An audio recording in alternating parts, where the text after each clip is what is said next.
नमस्कार, कैसे आप सभी? आप सभी ने कक्षा 12 में अध्याय 13 भाग 6 तक पढ़ लिया था। भाग 6 में आपने वृद्धि मॉडल के बारे में पढ़ा, आपने चरघातांकी वृद्धि मॉडल के बारे में पढ़ा, आपने लॉजिस्टिक वृद्धि मॉडल के बारे में पढ़ा।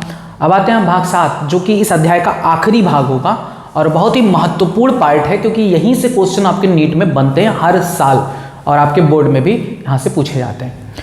तो आज का टॉपिक है भाग 7 का आखिरी भाग है, वो है समष्टि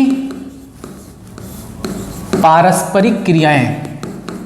समष्टि पारस्परिक क्रियाएं यानी पॉपुलेशन इंटरैक्शन।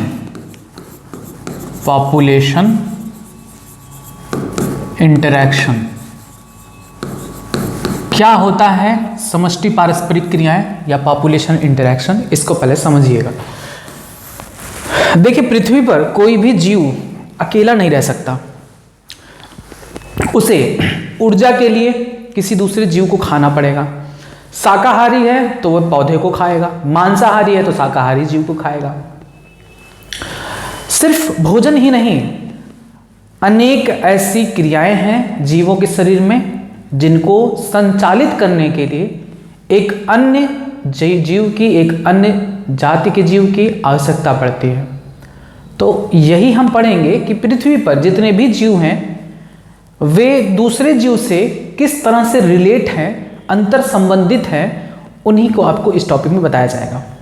उनके कुछ नाम रख दिए जाते हैं, उस संबंध को एक नाम रख दिया जाता है। जैसे आप हमारे शिष्य हैं, हम आपके गुरु हैं, तो हम क्या हैं? गुरु, आप हैं शिष्य। और यह जो संबंध है वो है शिक्षा का संबंध। तो उसी तरीके से जैसे मांसाहारी जीव है वो शाकाहारी जीव को खाता है, तो इस संबंध को परभक्षण कहते हैं। और जो शेर है उसे परभक्षी कहते हैं, और जो हिरण है जो खाया जा रहा है वह भक्ष्य कहलाता है, यानी प्रे कहलाता है। क्लियर है बातें? तो यहां पर ध्यान दीजिएगा, यहां पर आपको बताया जाएगा कोई जाति है वह अकेले नहीं रह सकती, वह अपने आसपास के अन्य जाति के जीवों के साथ अनेक अन्योन्य क्रियाएं करता है। और उन्हीं के संबंध को जब हम नाम देते हैं तो इसी को कहते हैं समष्टि पारस्परिक क्रियाएं। जैसे मैंने आपको एक एग्जांपल दिया, परभक्षण। परभक्षण यानी प्रीडेशन। तो परभक्षण एक समष्टि पारस्परिक क्रिया है, एक नाम है पारस्परिक क्रिया का, इनके संबंध का। किसके संबंध का? एक ऐसी जाति जो दूसरे जाति को भोजन बना के खा लेती है। जैसे जाति मान लो ए है शेर और जाति बी है हिरण, तो शेर इसको मारकर खा जाता है। तो इन दोनों का जो संबंध है वो परभक्षण कहलाता है, जिसमें एक को लाभ होता है, यानी इससे भोजन मिल रहा है, लेकिन ये तो बेचारा मारा जा रहा है, इससे क्या हो रहा? हानि हो रहा है ना? और यहां पर इसे क्या कहते हैं? इसे कहते हैं परभक्षी, यानी प्रीडेटर। और इसे क्या कहते हैं? भक्ष्य, जिसे खाया जा रहा है, यानी प्रे। क्लियर है बातें? तो इस टॉपिक में आपको विभिन्न प्रकार के जीवों के बीच जो संबंध पाए जाते हैं उनको बताया जाएगा।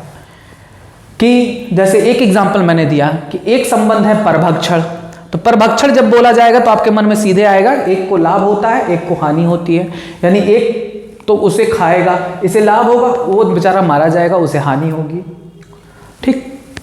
तो इसी तरीके से ध्यान दीजिएगा, इसी तरीके से लाभ और हानि के बेसिस पर हम पारस्परिक क्रियाओं को दो कैटेगरी में डिवाइड कर देते हैं।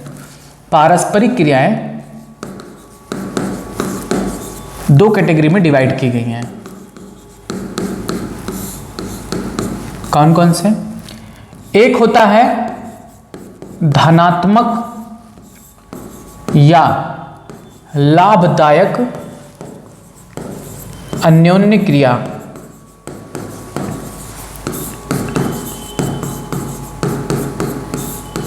इसे इंग्लिश में कहते हैं पॉजिटिव इंटरैक्शन।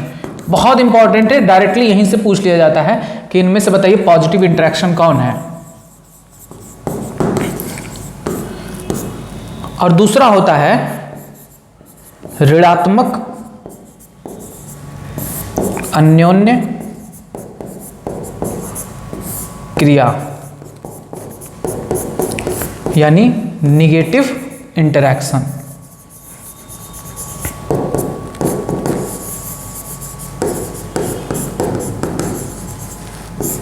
ध्यान से समझिएगा, पारस्परिक क्रियाएं दो प्रकार की होती हैं, होती तो तीन है, एक और होती है उदासीन अन्योन्य क्रिया, वो भी याद कर लीजिए, उसका बहुत ज़्यादा यूज़ नहीं है, अभी उसको भी बता देते हैं। उदासीन अन्योन्य क्रिया अभी बताएंगे बाद में। ये दोनों आपका बहुत महत्वपूर्ण है। एक है धनात्मक या लाभदायक अन्योन्य क्रिया, एक है ऋणात्मक अन्योन्य क्रिया, और एक है उदासीन अन्योन्य क्रिया। जैसे यहां पर आपने देखा कि शेर को लाभ हो रहा है और हिरण को हानि हो रही है ना। तो जब किसी संबंध में सिर्फ लाभ की बात की जाए, सिर्फ लाभ की बात की जाए,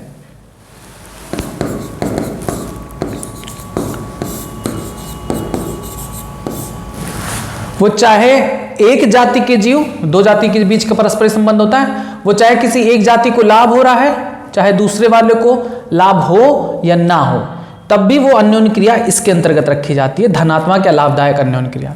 यानी सिर्फ लाभ की बात की जाए, हानि की बात ना हो, हानि की बात ना हो, सिर्फ लाभ हो, चाहे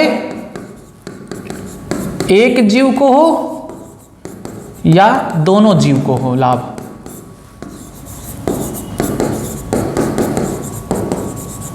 तब वो किस में आएंगे? धनात्मक या लाभदायक अन्योन्य क्रिया के अंतर्गत आएंगे। और जहां कहीं हानि की बात हो गई, सिर्फ हानि, लाभ की बात ना हो, उसमें कहीं भी लाभ ना हो, किसी भी जाति को लाभ ना हो, सिर्फ हानि हो, चाहे एक जीव को या दोनों जीव को हानि हो, तब उसे हम कहते हैं ऋणात्मक अन्योन्य क्रियाएं। ध्यान से समझिएगा, यहां पर ये पॉइंट इंपॉर्टेंट है कि सिर्फ लाभ और सिर्फ हानि की बात, सिर्फ लाभ हो तो इस प्रकार के अन्योन्य क्रियाओं के अंतर्गत आता है सहभोजिता। सहभोजिता जिसे इंग्लिश में कहते हैं कॉमन सेलिज्म, कॉमन सेलिज्म। और सहजीवन, सहजीवन जिसे हम कहते हैं सिम्बायोसिस, सिम्बायोसिस, इसी को कहा जाता है सहोपकारिता, यानी म्यूचुअलिज्म। तो ये तीन आपके पारस्परिक क्रियाएं, अभी सबको डिटेल में बताएंगे कि क्या होते हैं। ये तीन पारस्परिक क्रियाएं ऐसी होती हैं जिसमें दो जाति के जीवों में, चाहे जाति ए है जाति बी है, दो जाति में से किसी एक को लाभ होगा या दोनों को लाभ होगा, इनमें से किसी भी जाति को हानि नहीं होगा। तो ऐसी पारस्परिक क्रियाएं धनात्मक या लाभदायक अन्योन्य क्रियाएं कहलाती हैं। जैसे सहभोजिता है, सहभोजिता में एक को लाभ होता है और एक को न लाभ न हानि। सहजीवन है, सहजीवन में दोनों को लाभ होता है। अभी सबको एग्जाम्पल के थ्रू बताएंगे, पहले इसको समझिए, ये धनात्मक और ऋणात्मक का मतलब क्या है। सहोपकारिता है, इसमें भी वही धनात्मक और धनात्मक दोनों को लाभ होता है, कहीं भी ऋणात्मक यानी ऋण का चिन्ह नहीं आएगा। धनात्मक अन्योन्य क्रिया में कहीं पर भी हानि शब्द नहीं आएगा, सिर्फ लाभ आएगा, वो चाहे एक ही जाति को हो और चाहे दोनों जाति को हो। तो ऐसी पारस्परिक क्रियाओं को धनात्मक अन्योन्य क्रिया कहते हैं। ऋणात्मक अन्योन्य क्रिया के अंतर्गत देखिए क्या क्या आता है। ऋणात्मक के अंतर्गत आता है आपका प्रतिजीविता, प्रतिजीविता या इसे अंतर जातीय परिजीविता भी कहते हैं। इसे कहते हैं इंग्लिश में एमेंसेलिज्म, एमेंसेलिज्म। उसके बाद परभक्षण, परजीविता, स्पर्धा, ये सभी आते हैं ऋणात्मक अन्योन्य क्रिया में। जिसमें क्या होता है, जिसमें एक जाति है, ए और एक जाति है बी। इसमें इस वाले में प्रतिजीविता या अंतरजातीय परजीविता में एक जाति को हानि होती है और दूसरे को ना लाभ ना हानि। अब परभक्षण में एक को लाभ होता है, एक को हानि होता है। स्पर्धा में दोनों को हानि होती है। अभी सबको हम एग्जाम्पल के थ्रू समझाएंगे, सब समझ में आ जाएगा। देखिए यहां पर जब ऋणात्मक चिन्ह आएगा, किसी भी रिलेशनशिप में ऋणात्मक चिन्ह आएगा तो वो ऋणात्मक अन्योन्य क्रिया के अंतर्गत आता है। अब ये बात तो आपने समझ ली। इससे पहले मुझे एक और चीज आपको बताना था, मैं अभी बता देता हूं आपको। देखिए कुछ 3 शब्द होते हैं, उनका मतलब समझ लीजिए। एक होता है लाभ, एक होता है हानि, एक होता है उदासीन। जब किसी जाति को लाभ होता है तो उसे हम प्लस चिन्ह से दर्शाते हैं। जैसे यहां पर शेर हिरण को खाता है तो शेर को लाभ हो रहा है, हिरण को हानि हो रही है। तो शेर को लाभ हो रहा है तो हम जाति ए को क्या दर्शाएंगे, लाभ, प्लस चिन्ह से। जिसे हानि होती है, जो मर जाता है, वो होता है माइनस चिन्ह।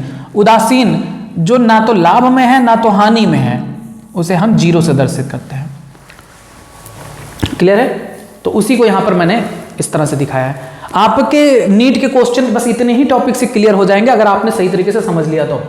इसके आगे आपको एग्जाम्पल भी पढ़ने की जरूरत नहीं पड़ेगी, बस आपको बस ये चिन्ह याद होना चाहिए, क्योंकि यहीं से डायरेक्ट क्वेश्चन पूछे जाते हैं कि बताइए सहभोजिता में क्या होता है। एक जाति को लाभ, दूसरे को हानि नहीं, एक जाति को लाभ, दूसरे को ना लाभ ना हानि, ऐसे पूछे जाते हैं। ठीक है?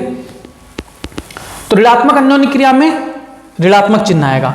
धनात्मक में कहीं पर भी ऋणात्मक चिन्ह नहीं आएगा, सिर्फ और सिर्फ धनात्मक या फिर उदासीन चिन्ह आएगा।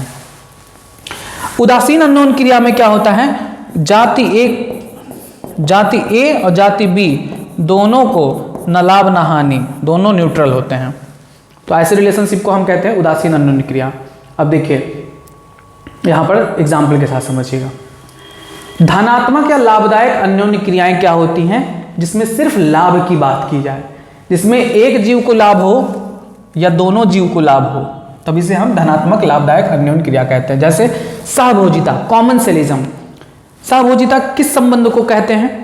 जैसे आम का एक पौधा होता है, उस पर एक अन्य पौधा आर्किड का पौधा उग आता है। वो आर्किड का पौधा आम की शाखा पर लिपट कर ऊपर पहुंचता है, जिससे उसको धूप मिले, यानी आम के सहारे वे ऊपर पहुंचते हैं, सूर्य के प्रकाश को प्राप्त करते हैं। तो इसमें किसको फायदा हो रहा है? आर्किड के पौधे को लाभ हो रहा है, आम के पौधे को उससे कोई लाभ हो रहा है? नहीं, ना तो उससे कोई लाभ हो रहा है और ना ही उससे कोई हानि हो रहा है। तो सहभोजिता क्या होती है? एक जाति को लाभ हो रहा है, यानी आर्किड को लाभ हो रहा है, और आम को ना लाभ ना हानि, तो हम इसे संबंध दर्शाते हैं प्लस और 0 से। दूसरा एग्जाम्पल, वेल मछली। वेल मछली है, उस पर एक अन्य मछली चिपकी होती है जिसका नाम है बार्नेकल। बार्नेकल वेल की पीठ पर चिपकी होती है। अब उस छोटी मछली से उस वेल को कोई लाभ नहीं है, कोई लाभ नहीं है, तो वेल के लिए तो 0 हो गया, उदासीन। लेकिन बार्नेकल उस वेल के पीठ पर बैठा है, बढ़िया सवारी कर रहा है, यानी एक स्थान से दूसरे स्थान पर जाने के लिए उसको यूज कर रहा है, उसको तो लाभ हो रहा है। तो ऐसे सहसंबंध को जिसमें 2 जीवों के बीच एक जीव को लाभ होता है और दूसरे को ना लाभ ना हानि, तो उसे हम सहभोजिता या कॉमनसेलिज्म कहते हैं। क्लियर है बात? दूसरा, सहजीवन और सहोपकारिता एक ही होता है, जिसमें दोनों जाति को लाभ होता है। जैसे लाइकेन, आपने सुना है, लाइकेन में 2 जाति एक साथ रहते हैं, कवक और शैवाल। कवक खनिज पदार्थ, जल उपलब्ध कराता है, उसका प्रयोग शैवाल करते हैं, भोजन बनाते हैं, और दोनों साथ साथ रहते हैं। इसको भी शैवाल से लाभ होता है और शैवाल को कवक से लाभ होता है। तो दोनों जाति को जब लाभ होता है तब इसे हम सहजीवन या सहोपकारिता, म्यूचुअलिज्म कहते हैं। इन सब को माइंड में एकदम बिठा लीजिए, और ये सब आपके जुबान पर रटे होने चाहिए, क्योंकि ये सब बार बार पूछे जाते हैं, हर साल नीट में पूछे जाते हैं। तो 2 आपने पढ़ा, कौन कौन से? सहभोजिता और सहजीवन या सहोपकारिता, म्यूचुअलिज्म या सिम्बायोसिस। सहोपकारिता में क्या होता है? सहभोजिता में क्या होता है? सहभोजिता यानी कॉमनसेलिज्म में क्या होता है? एक को लाभ और एक को न लाभ न हानि। जैसे आर्किड और आम के पौधे के बीच संबंध, वेल और बार्नेकल मछली के बीच संबंध। सहजीवन और सहोपकारिता के बहुत सारे एग्जाम्पल है। एक मैंने लाइकेन दिया, दूसरा माइकोराइजा भी होता है। उच्च पौधों की जड़ों में पाए जाने वाला कवक, कवक पौधों को जल और खनिज लवण उपलब्ध कराता है और साथ ही कवक को उस पर जगह मिलती है रहने के लिए। तो दोनों लाभान्वित होते हैं एक दूसरे से। तो यह सहसंबंध भी क्या कहलाता है? सहोपकारिता कहलाता है। अब देखिए ऋणात्मक अन्योन्य क्रिया में ऐसा संबंध जिसमें किसी एक जाति को तो हानि होना तय है, जैसे परजीविता या अंतरजातीय परजीविता, इसमें एक जाति को हानि होती है और दूसरे को ना लाभ ना हानि। जैसे बेवजह चरण करने वाले जो पशु होते हैं वे खेतों में चलते रहते हैं, तो उनके पैरों से वहाँ की घास दब जाती हैं, वहाँ की घास खराब हो जाते हैं। तो किसको नुकसान हो रहा है? घास मर रहा है यानी उसको नुकसान हो रहा है, और जो पशु है जो चल रहा है उसे ना तो लाभ है इससे ना तो हानि है, तो जीरो, उदासीन हो गया। तो ऐसे संबंध को प्रतिजीविता या अंतरजातीय परजीविता या एमेंसेलिज्म कहते हैं। मोस्ट इंपॉर्टेंट है, बार बार आपके नीट में पूछे जाते हैं। सबसे ज्यादा नीट में क्वेश्चन इसी से पूछा गया है, एमेंसेलिज्म में क्या होता है, एमेंसेलिज्म में क्या होता है। तो कुछ नहीं होता है। एमेंसेलिज्म में एक को हानि होती है, दूसरे को ना लाभ ना हानि। जैसे पशु खेत में चल रहा है तो उसके चलने की वजह से वहाँ की जो घास है वो नष्ट हो रही है, तो घास को हानि हो रही है, और उस पशु को ना उससे लाभ है ना हानि है, वो तो बेचारा चल रहा है। ठीक, तो ये है, ये खूब पूछा जाता है नीट में। दूसरा परभक्षण। परभक्षण में क्या होता है? एक जाति का जीव दूसरे जाति के जीव को मार के खा जाता है, जैसे शेर और हिरन। तो शेर को लाभ होता है और हिरन को हानि होती है। क्लियर है बात? परजीविता। परजीविता का मतलब होता है कुछ ऐसे जीव होते हैं जो दूसरे जीव के शरीर पर रहते हैं। जैसे सर पे बाल में जुआ, हमारे नहीं पड़े हैं, आपके पड़े होंगे, हम नहीं जानते हैं। सर पे जो जुआ होता है वो परजीवी होता है, उसको हमसे खून मिलता है, वो तो खूब मस्त है, लेकिन हमें तो उससे हानि हो रही है ना। खजली होगी, खुजलाएंगे खूब कस के, उसके बाद हमारे ब्लड का भी लॉस हो रहा है, हेयर फॉल होने लगेगा उससे। तो उस जुए को तो हम लाभ हो रहा है, लेकिन हमें क्या हो रहा है? नुकसान हो रहा है। तो एक जाति को लाभ दूसरे को हानि होती है, इस संबंध को परजीविता कहते हैं। परजीविता के बहुत सारे एग्जाम्पल हैं, जैसे कोई रोगजनक अगर हमारे शरीर में आ जाता है, जैसे कोई केंचुआ है, जैसे हम बताए नहीं तो टीनिया सोलियम पेट के आंत में रहता है, आंत में रह के वह खूब खाना पीना खाता है, लेकिन उससे हमें नुकसान होता है, पेट दर्द होता है और बहुत सारी चीज़ें परिवर्तित हो जाती है। तो उसमें उसको लाभ होता है, हमें हानि होती है। तो परजीविता के बहुत सारे उदाहरण हैं। स्पर्धा, कंपटीशन, एक ही रिसोर्स के लिए दो लोगों के बीच जब झड़प होगी तो उनमें दोनों को हानि होगा, दोनों नुकसान होंगे, मारपीट करेंगे आपस में, दोनों को हानि होती है। तो स्पर्धा एक ऐसी कंडीशन होती है जिसमें दोनों को हानि होती है। बस यही टॉपिक अगर आप समझ ले गए, ऐसा कोई क्वेश्चन नहीं है इनसे रिलेटेड जो आप ना कर पाओ। छोटा छोटा कॉमन एग्जाम्पल लीजिए जो आप डेली लाइफ में देखते हैं, डिस्कवरी वगैरह पे आप देखते हैं, उन चीज़ों को लीजिए। डिस्कवरी वगैरह पे सब दिखाया है, और मेरा फेवरेट चैनल भी रहा है डिस्कवरी, क्योंकि उसमें बायोलॉजी वाले बहुत सब कुछ दिखाता है। सहभोजिता का भी एग्जाम्पल दिखाया है, सिम्बायोसिस का भी दिखाया है, ये जो बताया ना वेल और बार्नेकल, उसका भी दिखाया गया डिस्कवरी पर वीडियो। तो बायोलॉजी वालों को तो डिस्कवरी जरूर देखना चाहिए। क्लियर है सारी चीज़ें? पारस्परिक क्रियाएं क्या होती हैं आपने समझा कि जब दो जाति के जीवों के बीच हम संबंध स्थापित करते हैं, उन्हें कुछ नाम दिया जाता है, यही पारस्परिक क्रियाएं कहलाती हैं। अब यहाँ पर जो सबसे ज़्यादा एग्जाम्पल पूछा, जो टॉपिक पूछा जाता है एग्जाम में, वो ये कि किसको लाभ होता है, किसको हानि होती है, कौन से सहसंबंध में। आइए हम आपको एक चार्ट बना के दे देते हैं, उस चार्ट में देखिएगा, वहीं से सारे क्वेश्चन आपको नीट में मिल जाएंगे। आपके एनसीईआरटी का चार्ट है और बहुत इंपॉर्टेंट है, इस चार्ट को जरूर याद करिएगा। याद करने की भी जरूरत नहीं है, बस आप एग्जाम्पल को बार बार अपने मन में लाया करिएगा, अपने आप याद हो जाएगा।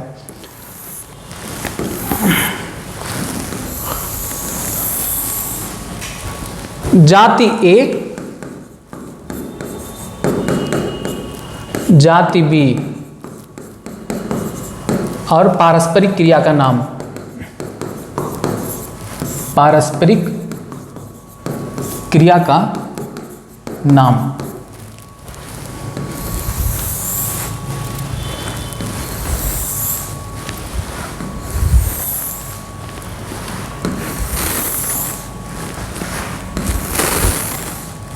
देखिए यहां पर हम सबसे पहले रख देते हैं सहभोजिता, यानी कॉमेंसेलिज्म। आप इंग्लिश हिंदी दोनों याद करिएगा, इनके बहुत इंपॉर्टेंट है। सभी के जितने भी रिलेशनशिप बताएंगे हिंदी इंग्लिश दोनों याद करेंगे। सहभोजिता में क्या होता है? एक को लाभ और दूसरे को न लाभ न हानि। उसके बाद परभक्षण यानी प्रीडेशन, शेर हिरण का एग्जाम्पल। एक को लाभ दूसरे को हानि। परजीविता यानी पैरासिटिज्म, एक को लाभ दूसरे को हानि। तीसरा सहोपकारिता यानी म्यूचुअलिज्म,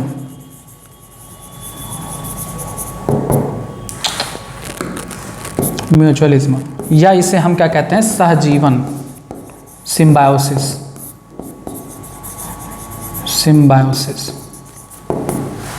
दोनों को एक दूसरे से लाभ होता है। उसके बाद परभक्षण परजीविता हो गया। अंतर जातीय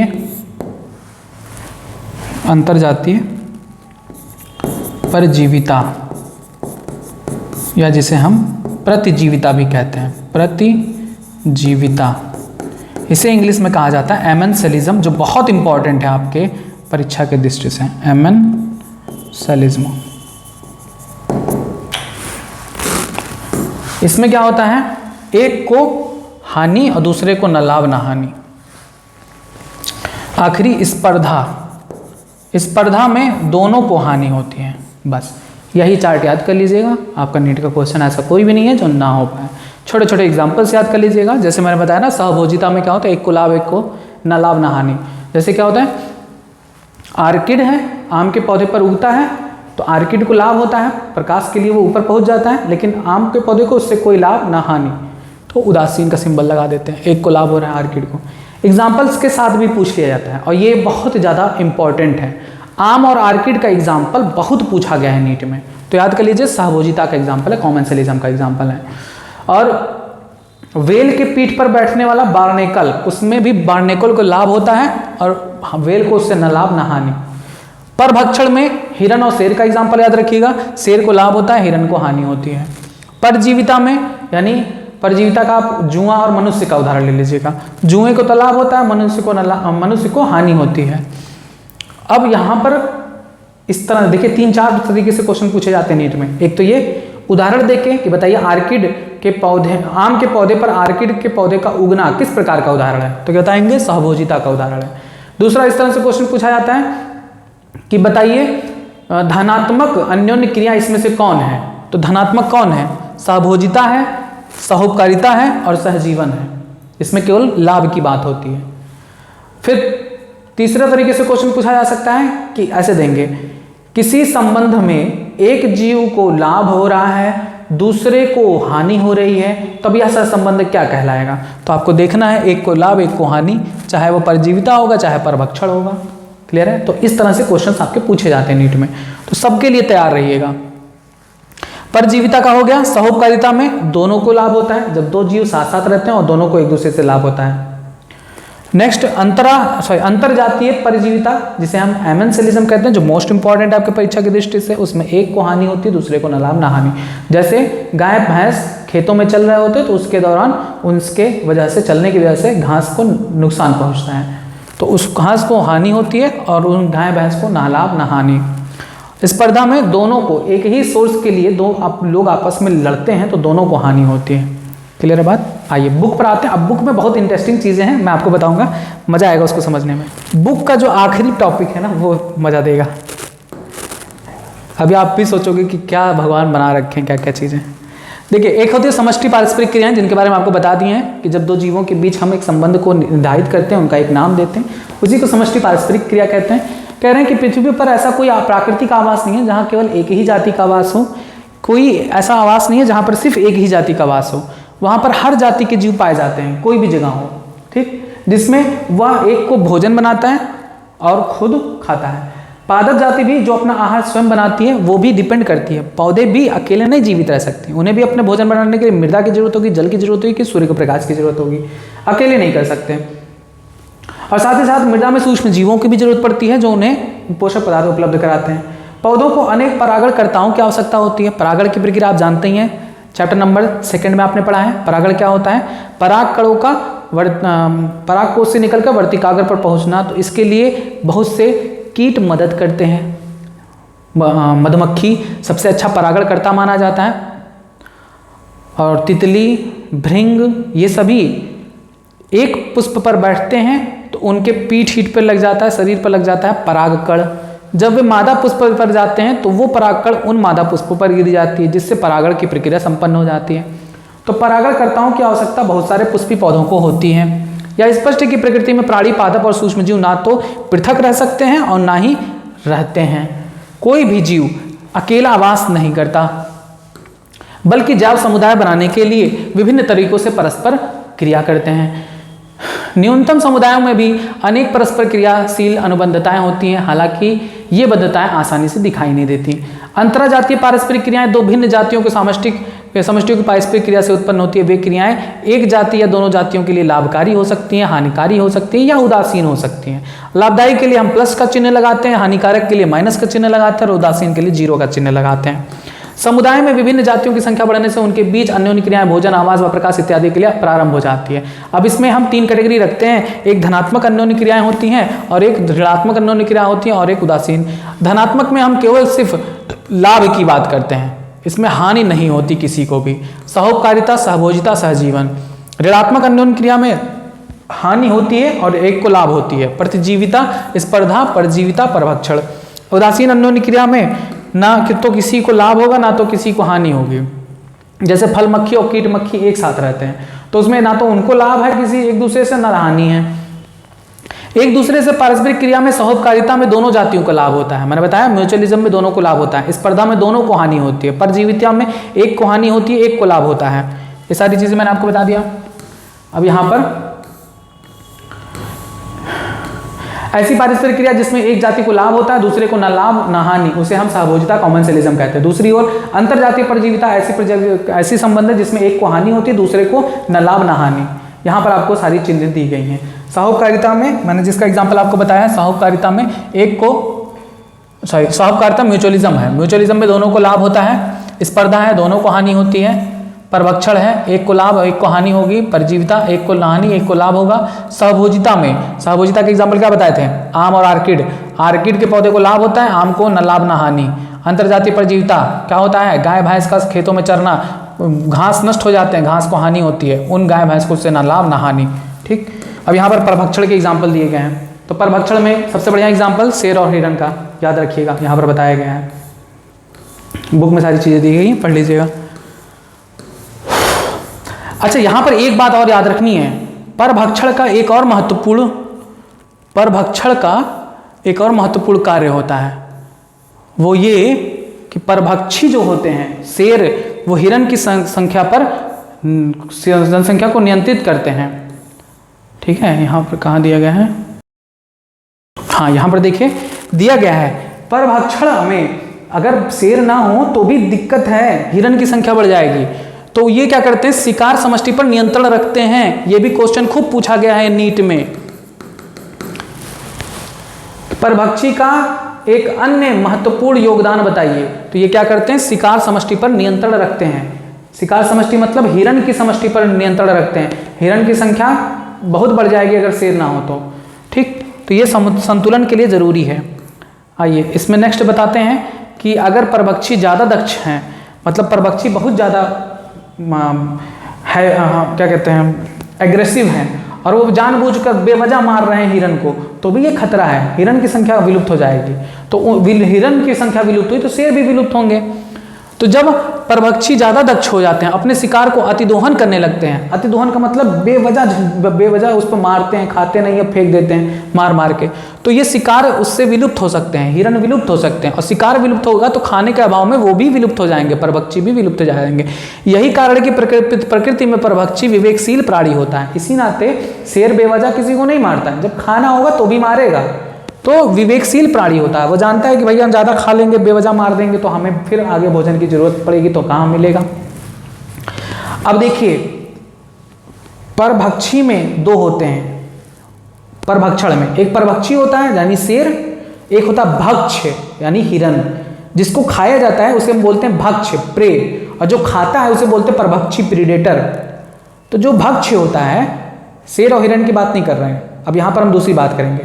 जो भक्ष होता है, शिकार, जो शिकार बनता है, वो शिकारियों से बचने के लिए अपने अंदर बहुत सारे बदलाव लाता है जिससे वो शिकारी से बच सके। तो ऐसे बहुत सारे भगवान से, अब हमें लगता है कि ये भगवान से तपस्या किए होंगे और मांगे होंगे कि भगवान ऐसा आशीर्वाद दो कि हम इनसे बच पाएँ, क्योंकि समझ में नहीं आता कि हम लोग अगर डेवलप करना चाहें कोई चीज़ें तो नहीं डेवलप हो पाती, लेकिन उन जीवों में कैसे डेवलप हुआ ये सारी चीज़ें। आप खुद सोचिए कि आखिर मेंढक को इन शिकारी जीवों से बचना था, तो मेंढक के अंदर कितना कार्य की बदलाव आ गया कि ये जहाँ चाहे वहाँ का रंग रूप धारण कर लेते हैं। अब देखिए, ये मेंढक तालाब में छिपा हुआ है, लग रहा है कहीं मेंढक है, ध्यान से देखोगे तो दिखाई देगा ये है मेंढक, और मेंढक जहाँ पर है उसी का रंग बदल लेता है अपने शरीर का। तो हमको लगता है ये बहुत तपस्या किए होंगे, भगवान से आशीर्वाद मांगे होंगे तब इनको मिला है क्योंकि हम लोगों को तो कभी नहीं कुछ मिलता, कितना भी तपस्या पूजा कर लो। ऐसे ही अभी आपको एक एक से एग्जाम्पल देंगे, आप खुद चौंकोगे कि ये क्या है, आखिर ये पौधे कैसे डेवलप कर लेते हैं ये सारी चीज़ें, ये जंतु कैसे डेवलप कर लेते हैं ये सारी चीज़ें। अब देखिए, यहाँ पर बात की जा रही है मेंढक की, और बहुत सारे ऐसे छिपकलियाँ हैं जिनमें छद्मावरण पाया जाता है, कैमोफ्लेज प्रॉपर्टी होती है, यानी जहाँ पर जाएंगे उसी का रंग धारण कर लेते हैं। एक कैमलियन नाम का एक छिपकली है, कैमलियन, उसमें भी यही होता है।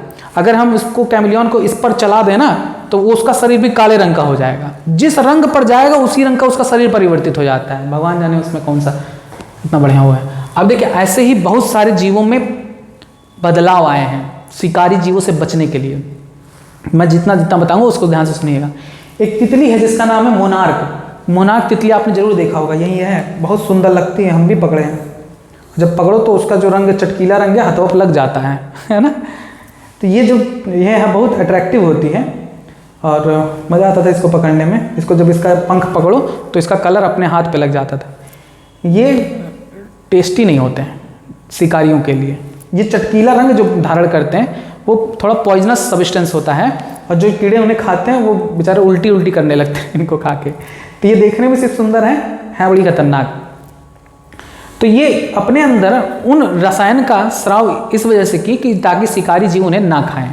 ऐसे ही बहुत सारे पौधे हैं जो अपने अंदर ऐसे बदलाव किए हैं जो शिकारी जीव उन्हें ना खाएं। जैसे मदार में आपने देखा है एक लैटेक्स का स्राव होता रहता है, दूधिया पदार्थ का स्राव होता रहता है। क्या आपने कभी मदार के पौधे पर किसी जंतु को चढ़ते हुए देखा है, उसकी पत्ती को खाते हुए? नहीं खाते कोई, क्योंकि उसमें रसायन है, वो उन्हें प्रॉब्लम क्रिएट करेगी उसके अंदर, और वो जानते हैं शिकारी कि ये इसको तो नहीं खाएंगे, बड़ा गंदा टेस्ट है और ये हमको उल्टी आ जाता है, तबीयत खराब हो जाता है। जैसे आप लोग, अगर आप लोगों को कोई ठेला वाला दिख गया, उसका फुल्की आपको नुकसान करेगा, पानी बतासा, आप जान गए कि इसके पानी बतासे में गंदगी रहती है, इसको तो नहीं खाएंगे, दूसरे ठेले पर खा लेंगे लेकिन इसके पर नहीं खाएंगे। तो उसी तरीके से वो शिकारी जाति भी एक बार अगर इससे भुगत लिया तो दोबारा उसे नहीं खाते हैं। और अब आप ये सोच रहे होगे कि जो नए जंतु होते हैं, नए बकरी होते हैं जो पैदा होते हैं, वो कैसे जानते हैं कि इसमें जहर है? तो उनके पप्पा लोग उनको सिखाए रहते हैं। ऐसे ही बहुत सारे पौधे हैं, जैसे भांग है, तो भांग में भी नशीला पदार्थ है, तो उससे भी जंतु बचते हैं, उन्हें नहीं खाते हैं। अब मनुष्य बड़े दुष्ट है कि वो अपने यूज के लिए, मजा के लिए खा लेता है। तंबाकू है, तंबाकू में निकोटीन होता है, तो उसको भी कोई जंतु नहीं खाते हैं, क्योंकि जानते हैं इसको खाएंगे तो अभी चक्कर आएगा और नशा सा छाएगा। ठीक, तो ये जो तंबाकू है जिसमें निकोटीन बन रहा है, चाय है जिसमें थीन हो रहा है, कैफीन प्रोडक्ट हो रहा है कॉफ़ी में, या जो भी रसायन उत्पन्न करते हैं ये पौधे, ये अपने शिकारियों से बचने के लिए करते हैं। ठीक है। अब देखिए, कैक्टस में, बबूल में कांटे निकल आते हैं, तो कांटे किस लिए निकलते हैं? ताकि शिकारी उन्हें ना खाएं, परेशान ना करें। अब हमें तो यही नहीं समझ में आता कि ये पौधे कैसे ये सब चीज़ें डेवलप कर लेते हैं, उनमें कौन सी ऐसी सुपर पावर है कि जो चाहे वो कर लेते हैं। कांटे निकाल लिया, निकोटीन उत्पन्न कर लिया। निकोटीन, कैफीन, क्विनिन, स्ट्रिक्निन, अफीम, ये सभी पौधे इसलिए उत्पन्न करते हैं कि शिकारी उन्हें ना खाएं। अब वो तो मनुष्य हैं कि जो उसका गलत उपयोग कर लेते हैं। स्पर्धा में क्या होता है? दो जातियों के बीच, एक ही संसाधन के बीच जब लड़ाई होती है तो दोनों को क्या होता है? नुकसान पहुंचता है। इसके एग्जाम्पल आप पढ़ लीजिएगा स्पर्धा का। अब स्पर्धा से बचने के लिए यहाँ ये भी पूछा जाता है गॉस का नियम। गॉस का नियम है स्पर्धी अपवर्जन का नियम, कॉम्पिटिटिव एक्सक्लूजन प्रिंसिपल। वह प्रक्रिया जिसमें किसी एक प्रजाति की प्राकृतिक वृद्धि की नैसर्गिक दर के रूप में मापी जाने वाली उपयुक्तता किसी दूसरी प्रजाति की उपस्थिति में उल्लेखनीय रूप से घट जाती है, स्पर्धा कहलाती है। यानी कोई एक जाति का जीव है, अगर उसके पास कोई अन्य जाति का जीव आ जाए, जाति के पास कोई अन्य जाति का जीव, बी जाति का जीव आ जाए और उसके आने की वजह से इसकी जनसंख्या घटने लगे, तो इसे कहते हैं स्पर्धा, क्योंकि ये इसके साथ कंपटीशन करता है, रिसोर्सेज में भी, प्लेसेस में भी। रूसी इकोलॉजिस्ट G.S. गॉस ने इस संदर्भ में कुछ प्रयोग किया और उन्होंने स्पर्धी बहिष्कार सिद्धांत यानी स्पर्धी अपवर्जन का नियम दिया। गॉस ने एक प्रयोग किया जिसमें उन्होंने पैरामीशियम को रखा था। पैरामीशियम को दो अलग अलग फ्लॉक्स में रखा, तो दो अलग अलग प्रजाति के पैरामीशियम को लिया था। तो दोनों जब अलग अलग रह रहे थे तो दोनों अपना खा पी के जी रहे थे, लेकिन जब दोनों पैरामीशियम की जाति को मिक्स करके एक ही ट्यूब में रखा गया, तब उसमें से देखा गया कि एक जाति नष्ट हो गई। तो वो क्यों था? स्पर्धा की वजह से। तो किसी भी स्थान पर वही जाति जीवित रह सकती है, वही जाति सरवाइव करती है जो दूसरे से प्रबल होती है। ठीक, तो यह नियम कहता है कि कोई भी दो संबंधित प्रजातियां समान समय में समान कर्मता असीम काल तक धारण नहीं करती। उनमें से जो कमजोर होती हैं वो विलुप्त हो जाती हैं, नष्ट हो जाती हैं। इसका अर्थ है कि यदि दो घनिष्ठ रूप से संबंधित प्रजातियां समान सिद्धांतों की स्पर्धा करें तब वह हमेशा साथ साथ नहीं रह सकती। इनमें से जो कमजोर होती हैं वो निष्कासित कर दी जाती हैं। इस संबंध में G.F. गॉस ने पैरामीशियम को लेकर एक्सपेरिमेंट किया था, जिसमें उन्होंने दो तरह के पैरामीशियम को अलग अलग लिया। एक को अलग फ्लास्क में उगाया, एक को अलग फ्लास्क में उताया। जब दोनों अलग अलग ट्यूब में रह रहे थे तब तो दोनों बढ़िया से खा पी रहे, खुश रहे थे, लेकिन जब दोनों को मिलाकर एक ही ट्यूब में रखा गया तो इनमें से ये वाला जो था वो इसको क्या कर दिया? खत्म कर दिया, नष्ट कर दिया। ठीक है।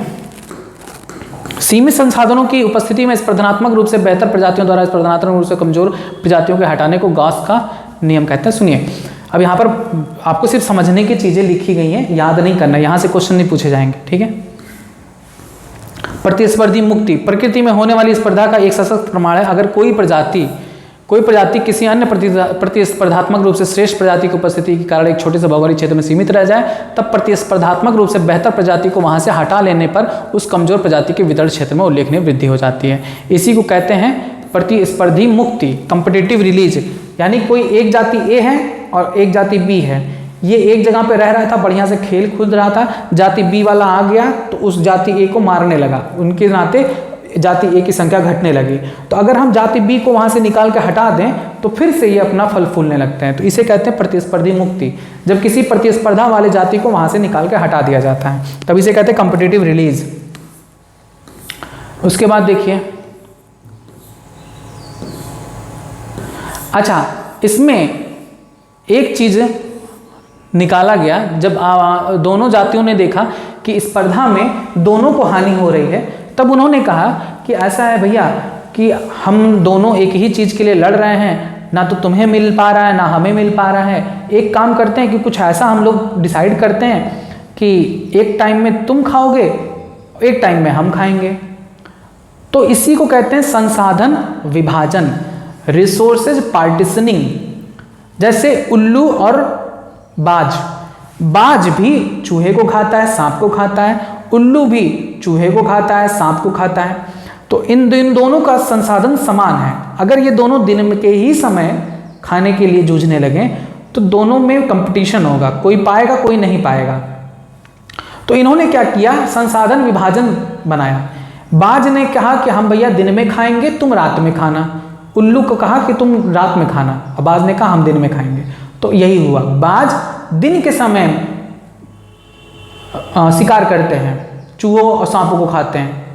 अब बाज रात में सोता है, उल्लू दिन के समय सोता है और रात में निकलता है शिकार करने। तो इसी को कहते हैं संसाधन विभाजन, रिसोर्सेज पार्टीशनिंग। तो ये बहुत इंपॉर्टेंट है, आपके नीट में भी खूब क्वेश्चन पूछा जाता है यहाँ से कि रिसोर्सेज पार्टीशनिंग क्या होता है। स्पर्धा को कम करने के लिए एक ही संसाधन का उपभोग करने वाली दो समान प्रजातियां भोजन ग्रहण करने के अलग समय का चयन कर लेती हैं या विभिन्न चारण प्रक्रिया का चुनाव करती हैं। यह संसाधन विभाजन प्रजातियों की कर्मता विशिष्टता को बढ़ाता है और स्पर्धा को कम करता है। इसका एक सामान्य उदाहरण है बाज और उल्लू का। दोनों मांसाहारी हैं और दोनों चूहे और रोडेंट का शिकार करते हैं, इसलिए उदाहरण के रूप में उल्लू रात्रिचर हैं, यानी रात के समय वो इनको खाएंगे, और बाज दिनचर होते हैं, दिन के समय उन्हें खाएंगे। इस तरह से दोनों जीवित रहते हैं। परजीविता यानी पैरासिटिज्म, तो आपको इसके बारे में पता ही होगा। परजीविता क्या होता है? जब कोई रोगजनक हमारे शरीर में प्रवेश करता है तो रोगजनक को हमसे तो लाभ होता है, लेकिन हम बीमार पड़ जाते हैं, यानी उसे लाभ हमें हानि। तो परजीविता में यही होता है। जो परजीवी जीव होते हैं, जो अपने भोजन के लिए किसी दूसरे पर डिपेंड होते हैं, तो वो परजीविता कहलाता है संबंध। अब इसके एग्जाम्पल में बहुत सारे हैं, जैसे टीनिया सोलियम पेट के आंत में पहुंचता है, आंत में वो रहता है, फलता फूलता है, खाता पीता है, हमें उससे नुकसान होती है। जुआ पड़ जाता है सर पे तो हमें खुजली वगैरह होती है, वो हमारा खून चूसता है, हमें हानि होती है, लेकिन जुआ तो मस्त खेल कूद रहा है। तो परजीविता में दो भिन्न प्रजातियों के बीच ऐसी पारस्परिक क्रिया जिसमें एक को लाभ होता है और एक को हानि, उसे हम परजीविता कहते हैं। ऐसे जीवों को परजीवी कहते हैं, और जिससे वो पोषण ग्रहण करते हैं। जैसे जुआ है तो जुआ परजीवी है, लेकिन हम क्या हैं? उसके लिए होस्ट हैं, पोषद हैं, पोषी। दूसरे परजीवी अपना पूरा जीवन चक्र या जीवन का एक बड़ा भाग पोषी के शरीर या उसके शरीर में पूरा करता है। परजीवी के उदाहरण है मोनेरा जगत में टीबी जीवाणु, टाइफाइड जीवाणु। टाइफाइड वगैरह जब हमारे शरीर में आते हैं तो ये सब मौज करते हैं ना हमारे शरीर में हाथ में रख के, लेकिन हमें तो बीमार कर देते हैं। और भी बहुत सारे एग्जाम्पल है, जैसे प्रोटिस्टा में मलेरिया परजीवी, मलेरिया रोग हो जाता है। अंटमीबा, हिस्टोलिटिका, पेचिस हो जाता है। फंजाई के कारण रिंगवर्म जब होता है, यानी दाद होता है, तो वो क्या करता है? वहाँ पर फंजाई अपना ग्रोथ करते हैं, खाते पीते हैं बढ़िया, लेकिन हमें क्या होता है? बार बार खुजली, जहाँ ना हो वहाँ खुजली। प्लांटी है, प्लांट में अमरबेल है, ओरोबैंकी है, ये सभी अन्य पौधों पर उगते हैं, उन्हें नुकसान पहुँचाते हैं। एनिमेलिया में टेपवर्म, जिसका टीनिया सोलियम आपको एग्जाम्पल दे दिए। एस्कैरिस लुम्ब्रिकॉइड, जिसकी वजह से एस्कैरियोसिस होता है। सभी विषाणु, जितने भी विषाणु हैं, सभी अंतःकोशिकीय अविकल्पी परजीवी होते हैं, यानी इनके पास जीवन का कोई विकल्प नहीं है। विषाणु तो पूर्ण रूप से परजीवी हैं, कि मतलब कि तुम्हारे शरीर में ही वो जिएंगे। नेक्स्ट देखिए, परजीवों में पाए जाने वाले अनेक अनुकूलन उन्हें पोषी से पोषण प्राप्त करने और उनके शरीर में बने रहने में सक्षम बनाते हैं। जैसे पाचन तंत्र का अभाव, क्योंकि यह पोषक से पचा हुआ भोजन प्राप्त करते हैं। पोषक के शरीर पर चिपके रहने के लिए चूसक या चिपकने वाले अंगों का विकास होता है। उनमें गैर जरूरी संवेदी अंगों की अनुपस्थिति होती है। उच्च प्रजनन क्षमता होती है, जिससे वह अपनी संख्या तेजी से बढ़ा लेते हैं। सामान्यतः जटिल जीवन चक्र होता है। दो पोषकों वाले परजीवियों को डाइजेनेटिक परजीवी कहा जाता है। मलेरिया परजीवी के दो पोषक होते हैं, मनुष्य हैं और एक मादा एनाफिलीज मच्छर। इसी प्रकार लीवर फ्लूक में मनुष्य के साथ साथ दो अन्य मदबेहोशी होते हैं, जैसे मछली और घोंघा, लीवर फ्लूक के। परजीवी का पोषक के शरीर में रहना पोषक के लिए प्रायः हानिकारक होता है। परजीवी पोषी की वृद्धि, प्रजनन व जीवन अवधि को कम कर देते तथा उनका समष्टि घनत्व घटाते हैं। अब देखिए, कोई भी परजीवी अगर किसी शरीर में आता है, किसी जीव के शरीर में आता है, तो उस परजीवी से उस पोषी को नुकसान ही पहुंचता है, फायदा कभी नहीं होता है। इसका भी एक एग्जाम्पल मैंने देखा था डिस्कवरी में। एक बगुला टाइप का एक पक्षी था, उसके पेट में एक बहुत ट्रांसपेरेंट कीड़ा था, मतलब उसको आप देखोगे ना तो आर पार दिखाई देगा, इतना पानी जैसा कीड़ा था। वो उस बगुला जैसे पक्षी में, जो पानी में तैर रहा था, उस पक्षी में चला जाता है परजीवी के रूप में, उसी में अपना रहता है खाना। अब उसके आ जाने की वजह से, नहीं सॉरी गलती हो गई, बगुला उस तो खाता है। एक तालाब था, उसमें बगुला था, ठीक है, बगुला था और मछलियां थीं। ध्यान से समझिएगा। तो जो बगुला था वो उस तालाब की मछली को खाता था। ये मैंने डिस्कवरी पे देखा है और मुझे पूरा बहुत अच्छा लगा था। ये एक इस परजीविता का एक एग्जाम्पल के रूप में अभी मैं आपके भी संदर्भ में बताऊंगा कि मनुष्यों के संदर्भ में भी एक चीज बताऊंगा। बगुला था, जिस तालाब में रहता था, वहां की जो मछलियां थी उनको पकड़ पकड़ के खाता था। इन मछलियों में एक खास बात ये थी, बहुत तेज थी, ये पकड़ नहीं पाती थी, खा नहीं पाती थी, इतना तेज फुर्र फुर्र भागती थी। तो ये शायद बगुला क्या होंगे, तपस्या किए होंगे, भगवान से कहोगे भगवान कुछ करो, हम इनको खा लें। तो भगवान ने क्या किया, इनके पेट में एक परजीवी भेज दिया। परजीवी वही मछली के पेट में, मैंने गलती से बगुला के तरीके बोल दिया था, मछली में वो परजीवी पेट में पहुंच गया। मछली में वो परजीवी इतना बड़ा था और वो एकदम पानी के रंग का ट्रांसपेरेंट था, केंचुए जैसा इतना बड़ा। थोड़ा सा स्वरूप उसका भी मछली के जैसा था, लेकिन वो बहुत लचीला था, मछली के अंदर पेट में पाया गया। जब ये मछली के अंदर जब जाता है ना, तो मछली के शरीर में इतना परिवर्तन कर देता है कि मछली सुस्त पड़ जाती है। सुस्त पड़ जाने की वजह से ये जब खाने के लिए आता है तो ये भाग नहीं पाती। तब ये इनको भैया हबक लेते हैं, खा लेते हैं।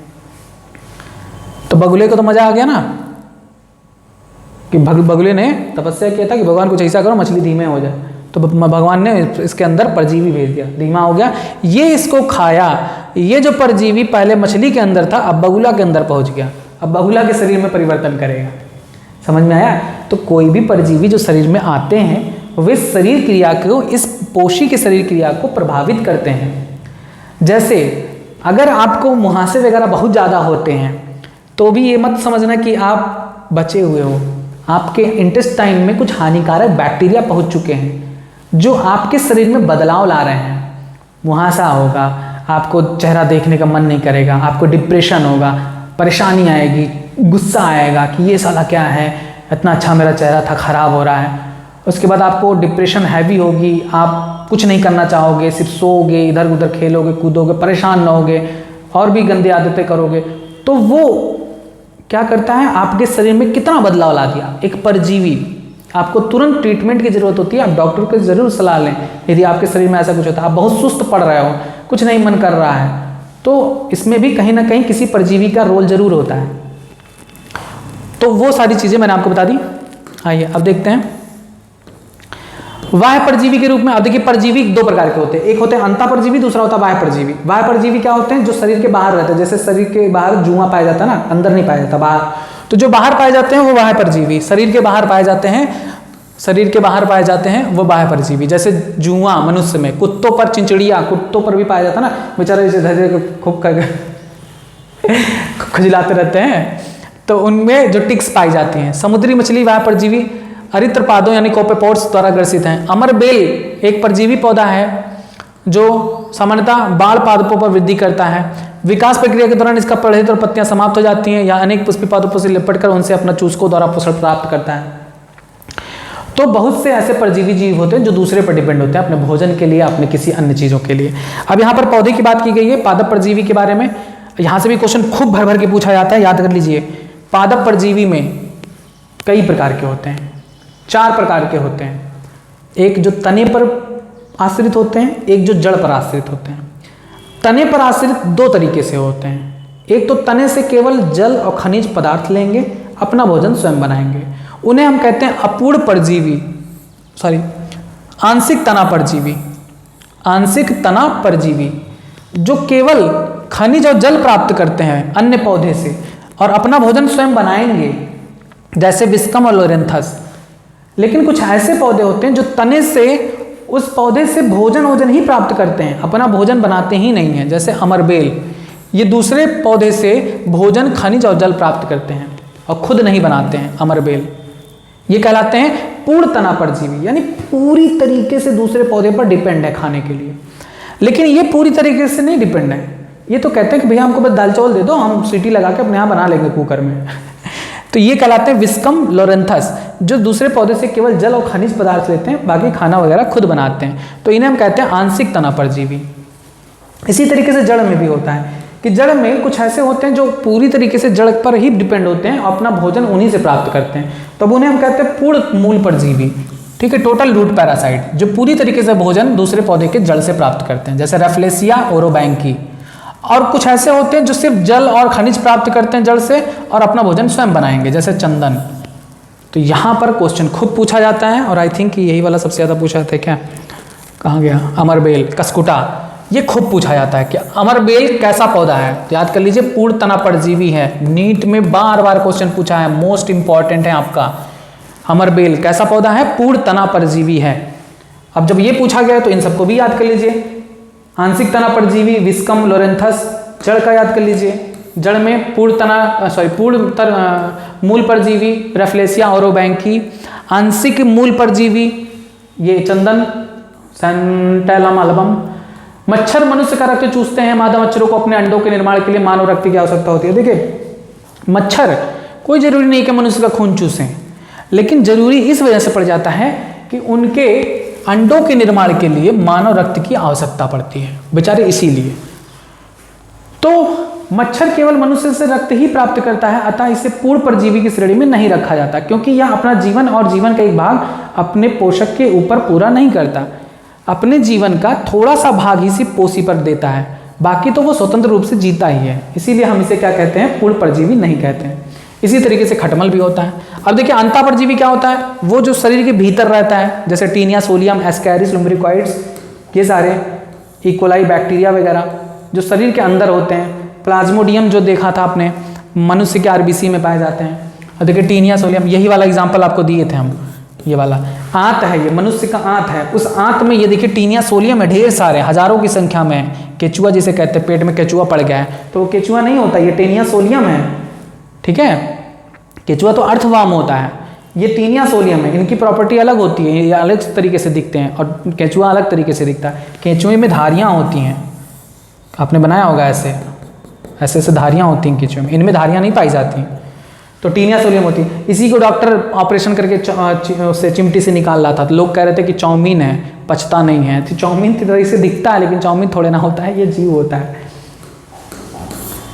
आइए देखिए नेक्स्ट, अंड परजीविता। अब कुछ ऐसे बदमाश हैं, अब देखिए कितना मजा आएगा इसको पढ़ने में। बदमाशी देखिए जीवों की। कोयल बड़ी प्यारी आवाज़ निकालती है और इतनी होशियार होती है कि अपना अंडा दे देती है, कहाँ पर, कौवे के घोंसले में, कौवे के घोंसले में दे देती है। यानी ये कौवे का अंडा है, ये और ये कोयल का अंडा है।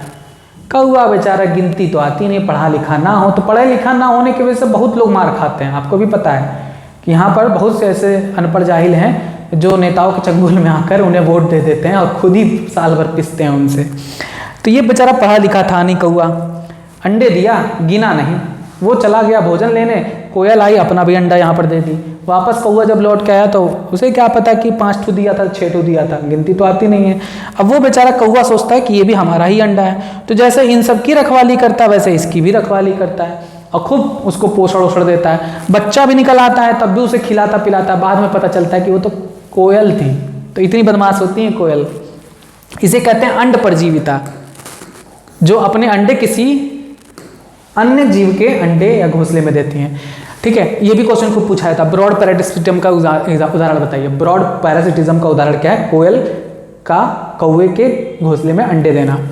पक्षियों में अंड परजीविता का एक रोचक उदाहरण है, जिसमें परजीवी पक्षी अपने अंड पोषी पक्षी के घोंसले में देता है और पोषी पक्षी उन अंडों को सेता है और रक्षा करता है। विकास प्रक्रिया के दौरान परजीवी पक्षी के अंडे का आकार रंग पोषी पक्षी के अंडे के समान विकसित हो गए, जिससे पोषी पक्षी द्वारा विजातीय अंडों की पहचान लिए जाने और घोंसले से उन्हें निकाल दिए जाने की संभावना बहुत कम होती है। कोयल इसी प्रकार का अंड परजीवी है जो कौवे के घोंसले में अंडे देता है। कितना बढ़िया है कोयल का, कुछ नहीं बनाना है, न मकान बनाना है, ना कुछ बनाना है, बस मौज मस्ती करके अंडे दे देना है दूसरे के घर में।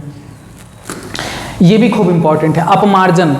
हमारे आसपास या हमारे पारितंत्र में अपमार्जक कौन होता है, स्कैवेंजर्स कौन होते हैं? वे जो सड़े गले मृत जीवों को खा जाते हैं, उन्हें हम अपमार्जक कहते हैं, स्कैवेंजर्स कहते हैं।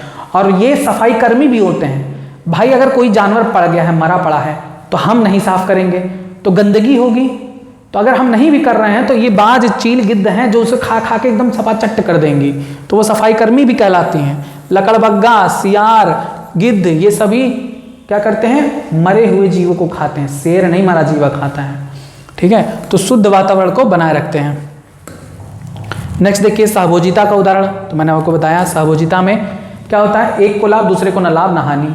जैसे आम की शाखा पर उगने वाला अधिपादक के रूप में, एपिफाइट के रूप में, ये भी क्वेश्चन पूछा गया है कि आम के पौधे पर आर्किड उगता है, ये किसका उदाहरण है? या भी एक क्वेश्चन यहाँ से भी बनता है, आम के पौधे पर आर्किड का पौधा उगता है या किसका उदाहरण है?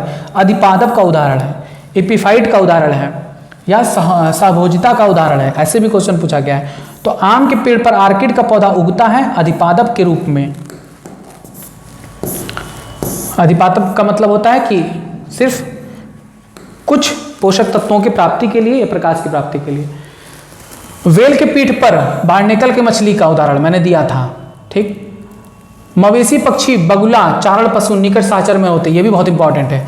मवेशी जो होते हैं और पक्षी बगुला जो होते हैं, नहीं, मवेशी पक्षी बगुला और चारण पशु जो चरने वाले पशु होते हैं, जैसे आपने देखा होगा, ये भी डिस्कवरी में दिखाया गया है। अगर आपने जंगल में देखा है तो जो जेब्रा वगैरह हैं या घोड़े वगैरह हैं, वे घास को जब खाती हैं तो उनको घास, उसके पीछे पीछे बगुला भी चलती रहती हैं। क्यों चलती हैं पता है क्यों?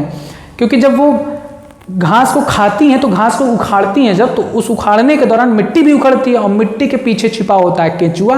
केचुआ बाहर निकल आता है। अब वो बगुला निशाना ताड़े रहती है कि जैसे केचुआ निकला हबक लेती हैं वो। ठीक है, तो ये भी किसका उदाहरण है? सहभोजिता का। सहभोजिता का उत्कृष्ट उदाहरण। अब देखिए, बगुला को तो लाभ हुआ, लेकिन उस गाय भैंस को उस बगुले से कोई लाभ हो रहा है? सिक्योरिटी थोड़े ना वो है। बगुले को इन कीटों को खाते हैं, अन्यथा वनस्पतिक कीटों को ढूंढना और पकड़ना बगुलों के लिए बहुत कठिन होता है, और इसीलिए वे जो चरने वाले पशु होते हैं उनके पीछे पीछे दौड़ते हैं कि जहां जहां वो उखाड़ेंगे और जहां जहां से केचुआ निकलेगा वो उन्हें खा डालेंगे।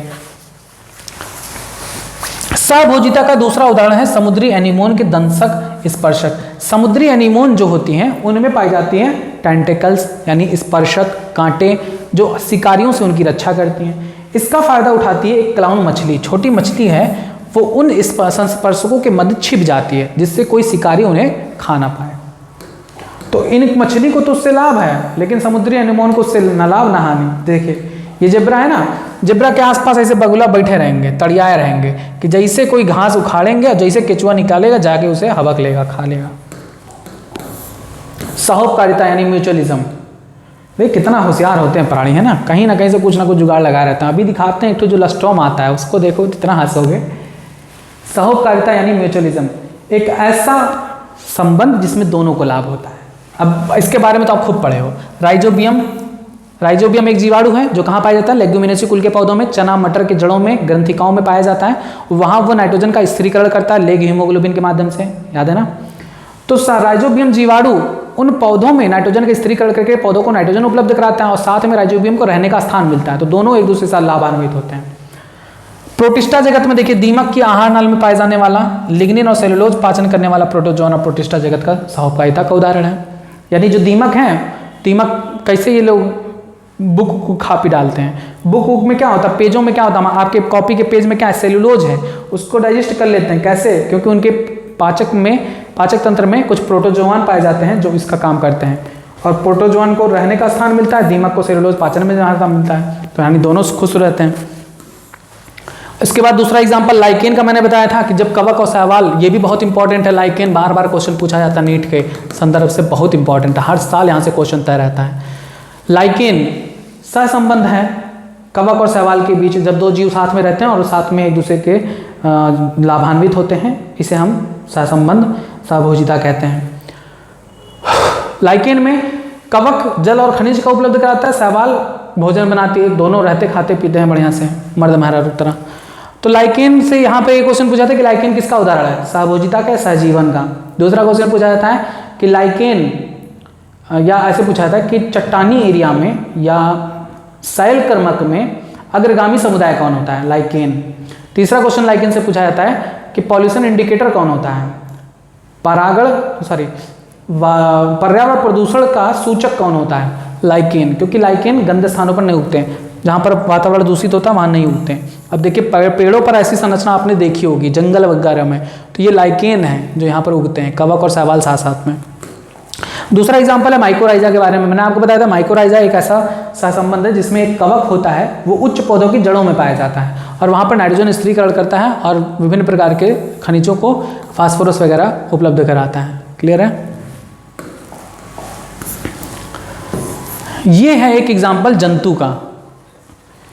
जंतु का एग्जाम्पल है जिसमें जंतु भी लाभान्वित है और उससे संबंधित पौधा भी लाभान्वित है। सहोपकारिता का उदाहरण है जंतु से रिलेटेड। इसका एक वीडियो है, मैं इस डिस्क्रिप्शन के लिंक में हो सकता दे दूंगा, आप देखिएगा। इतना मज़ेदार स्टोरी है। ये एक बर्र है, बर्र मतलब हड्डा, आपने जरूर देखा होगा, और छेदा भी होगा आपको। और जब छेदता तो फूल जाता है ना, कहीं पर भी हाथ में या कहीं पर भी छेदता तो फूल जाता है वहाँ का स्थान। मधुमक्खी नहीं है, मधुमक्खी की जगह पर ये पीला पीला रंग का होता है, हड्डा जिसे कहते हैं, बर्र, वैस्प इंग्लिश में कहते हैं। तो ये अंजीर के पौधे पर पाया जाता है। अंजीर के जो फल निकलता है उसके अंदर ये घुस जाते हैं। इसकी स्टोरी देखिएगा, मज़ा आएगा। इसमें कैसे क्या होता है, पंख अंख भी मादा के झड़ जाते हैं, लेकिन तब भी बच्चा पैदा करने के लिए होड़ में अपना पंख भी गवा देती है, अंदर जाके अंडे देती है। इसके जो है फल के अंदर अंडे देती है। और वो अंडे इसके अंदर क्यों देती हैं, जिससे अंडे इसके अंदर जो भी पोषक पदार्थ हैं उसको खा पी के बड़े हो जाएं और बड़े होकर तब इससे निकलते हैं। तो ये एनीमिलिया का एक उदाहरण है, उसको बस देख लीजिएगा, आपको समझ में आ जाएगा। अंजीर और बर्र पर पाया जाने वाला यह उदाहरण है स्वाभाविकता का।